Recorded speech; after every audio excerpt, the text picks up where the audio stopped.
2025 में दुनिया ने कई उतार चढ़ाव देखे। भारत के लिए भी ये साल बेहद खास रहा है। वैश्विक नजरिए से देखा जाए तो इस साल भारत पूरी दुनिया में छाया रहा। चाहे डोनाल्ड ट्रंप का टैरिफ हो, रूसी तेल हो या भारत में पुतिन की यात्रा, साल भर भारत पूरी दुनिया में चर्चा का केंद्र बना रहा। भारत ने 2025 में किन बड़े देशों के साथ समझौते किए, किन देशों के राष्ट्राध्यक्षों ने भारत की यात्रा की और इस दौरान क्या बड़े समझौते हुए, आइए आपको विस्तार से बताते हैं। भारत में जिन विदेशी मेहमानों का 2025 में स्वागत हुआ, उनमें Singapore, Indonesia, Qatar, Chile, Angola, Paraguay और रूस के राष्ट्राध्यक्ष शामिल हैं। सबसे पहले बात सिंगापुर की करते हैं।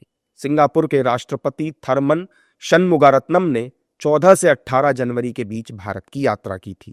इस दौरे में मुख्य रूप से ओडिशा राज्य और सिंगापुर के संगठनों के बीच कौशल विकास, ऊर्जा, तकनीकी, औद्योगिक और शहरी क्षेत्रों में सहयोग से जुड़े 8 प्रमुख एमओयूज पर हस्ताक्षर हुए थे।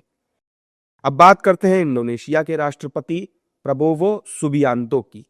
उन्होंने 23 से 26 जनवरी के बीच भारत का दौरा किया था। साथ ही वो 26 जनवरी पर गणतंत्र दिवस की परेड में बने मुख्य अतिथि भी थे। इस दौरान दोनों देशों के बीच स्वास्थ्य, समुद्री सुरक्षा, पारंपरिक चिकित्सा, डिजिटल सहयोग और सांस्कृतिक आदान प्रदान जैसे क्षेत्रों में तमाम समझौते हुए।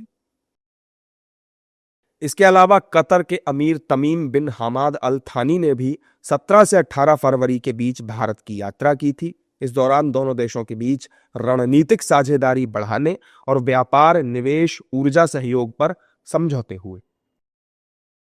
चिली के राष्ट्रपति गैब्रियल बोरिक ने भी 1 से 5 अप्रैल के बीच भारत का दौरा किया। इस दौरे में भारत और चिली ने व्यापक आर्थिक साझेदारी वार्ता शुरू करने, अंटार्कटिका अनुसंधान सहयोग समेत कई समझौतों पर सहमति जताई। इसके अलावा अंगोला के राष्ट्रपति जुआओ मैनुएल गोंकाल्विस लोरेंको ने भी 1 से 4 मई के बीच भारत की यात्रा की। इस दौरान दोनों देशों के बीच आयुर्वेद और पारंपरिक चिकित्सा, कृषि, स्वास्थ्य, रक्षा, डिजिटल इंफ्रास्ट्रक्चर जैसे कई क्षेत्रों में समझौते हुए। पैराग्वे के राष्ट्रपति सांटियागो पेना ने भी 2 से 4 जून के बीच भारत की यात्रा की थी। इस दौरान दोनों देशों के बीच द्विपक्षीय सहयोग को सशक्त करने और व्यापार, निवेश, टेक्नोलॉजी जैसे सेक्टर्स में सहयोग को बढ़ावा देने पर सहमति बनी। अब बात करते हैं दिसंबर में हुए रूसी राष्ट्रपति व्लादिमीर पुतिन के भारत दौरे की, जिस पर पूरी दुनिया की नजरें थीं। पुतिन ने 4 से 5 दिसंबर के बीच भारत की यात्रा की। इस यात्रा के दौरान दोनों देशों के बीच डिफेंस, ट्रेड, ऊर्जा, स्वास्थ्य, कस्टम्स, पोर्ट, शिक्षा, मीडिया जैसे क्षेत्रों में समझौते किए गए।